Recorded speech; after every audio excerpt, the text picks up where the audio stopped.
أنا أستضيف في هذه النشرة الخاصة أسماء غلالو رئيسة المجلس الجماعي للرباط. مرحبا بك أسماء، ومرحبا بنا عندكم في الرباط. مرحبا بك في الرباط. قناة ثانية والمغاربة كاملين اليوم عندكم ضيوف. مرحبا بك في الرباط. صراحة الرباط زوينة، شفنا يعني مشاهد زوينة ومشاريع كذلك مهمة. لاغيار بلو عندك مانيفيك ديجا، كاين الموزولي محمد V، الضريح. صراحة استمتعنا وحنا كنديروا هذه النشرة طيلة هذه الأيام ديال الإعداد. بغينا نبداو بداية بهذه المشاريع، فعلا هذه المشاريع الكبرى المهيكلة اللي عرفتها الرباط واللي كانت دائما بإشراف وتتبع ملكي.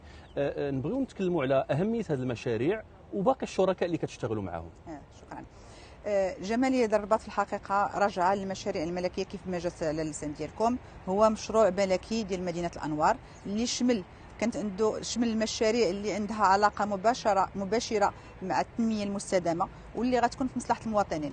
اليوم الرباط جميل بالفضل ديال هذا المشروع. عندنا المسرح الكبير، عندنا المحطة الطرقية اللي تم التدشين ديالها مؤخرا وهي محطة معصرنة رائعة الجديد ديال المحطة رائعة جدا. عندنا ايضا دور الشباب، عندنا البرنامج ديال المنازل الى السقوط، عندنا مثلا ايضا البنية التحتية ديال مدينة الرباط كلها تعاودات وبقى سي طونكور باقا تتعاود. الاناره ايضا حتى هي درنا اخر احدث الطاقات اللي هي تحافظ على البيئه اللي هي الليد.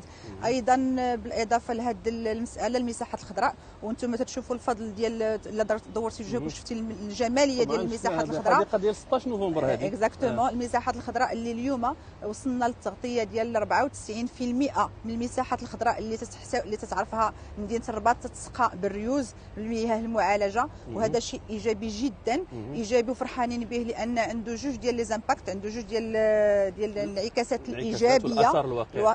الاثر الواقعي وان اولا منها جماليه مدينه الرباط، المحافظه على المناخ، البيئه، وثالث حاجه واللي هي مهمه اننا استطعنا هذه السنه هذه من اننا نوفروا 30 مليون ديال الدرهم اللي توفرناها اللي نقصات في الفاتوره ديال الماء واللي حنا ما حيدناهاش عاود برمجناها للسنه المقبله. والهدف ديالنا اننا نوسعوا هذا الريوز، هذا السقي بالمياه العادمه اللي ما غاديش تشمل فقط المساحات العموميه ولكن التوجه ديالنا واللي هذا غادي يكون غيفرح المواطنين. غنسمحوا حتى للمواطنين انهم يستعملوا المياه المعالجه للسقي داخل المنازل ديالهم. اكيد انه انتم داخل مجلس جماعه الرباط كديروا اولويات يعني ديال المشاريع المهمه اللي اليوم كتشوفوا انها عندها اولويه. شنو هي الاولويات ديالكم داخل الرباط اليوم؟ هو كل حاجه عندها علاقه بحيث اننا تنشتغلوا على مجموعه الاوراش. من ضمن الاوراش المهمه اللي ممكن نهضروا عليها هي نظافه المدينه ديال الرباط.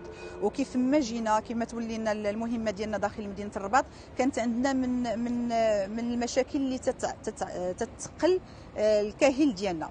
دونك درنا حمله نظافه كبيره جدا جميل. وشامله جدا وبشهاده الجميع، لانك عرف واحد الرباط عرف واحد الثوره واحد التغيير فيما يخص النظافه. حتى فيما يخص الميزانيه ديال النظافه انتقلنا من 22 مليار ل 29 مليار. حاولنا اننا نديروا حملات تحسيسيه، كان عندنا شركاء داخل هذه الحملات التحسيسيه اللي هي المجتمع المدني، اللي هما المنتخبون السياسيون، اللي هما الساكنه، بالاضافه للشركات النظافه اللي حنا حاولنا ان نحفزوهم.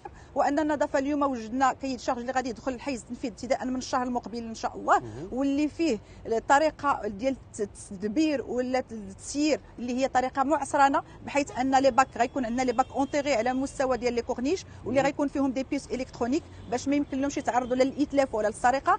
ايضا غادي يتم المراقبه من خلال المكاتب ديالهم انهم يراقبوا لو باساج ديال لي كاميون، لان غيكون عندهم جي بي اس. لي باك اللي هما غادي يكونوا محطوطين الحاويات ديال النظافه اللي غيكونوا محطوطين عند الاحياء غادي ما يمكنلهمش يديبلاصاو، غنعرفوهم راه ديبلاصاو لان غتكون فيهم واحد لابيس الكترونيك. بالاضافه اننا زدنا في العدد ديال العمال ديال النظافه من اجل توفير النظافه لساكنه مدينه الرباط. طبعا مدينه بهذا الحجم اكيد انها يعني تحتاج الى خدمات اجتماعيه مهمه. نتحدث اساسا على النقل باش نبقاو دائما في سياق هذا الموضوع هذا. شنو هي اهم ربما الخدمات التي يتم توفيرها؟ المحطات الطرقيه، كاين محطه القطار راه هي عندها واحد الرونق خاص جميل. فيها مجموعه الخدمات اللي هي تتسهر على خدمه المواطنين.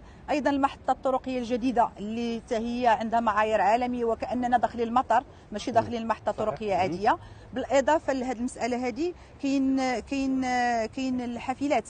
حنا كنا لونسينا واحد واللي لقت واحد تجاوب كبير من طرف الساكنه. كنا اون افي لونسي واحد لوبيراسيون تيست ديال حافلات كهربائيه، تجربه ديال حافلات كهربائيه لمده شهر، واللي كانت تربط ما بين اكدال والتماره، ولقات ردود الفعل ايجابيه جدا من طرف الساكنه. وهذا هو التوجه مدينه الرباط العاصمه الخضراء، ايكولوجيه، مدينه بمعنى الكلمه. ان حتى النقل الحضاري التوجه ديالنا غيكون النقل الحضاري اللي هو كهربائي واللي غيجي في القريب العاجل. شكرا جزيلا لك سيده اسماء غلالو رئيسه المجلس الجماعي لمدينه الرباط، شكرا جزيلا لك على كل هذه المعلومات.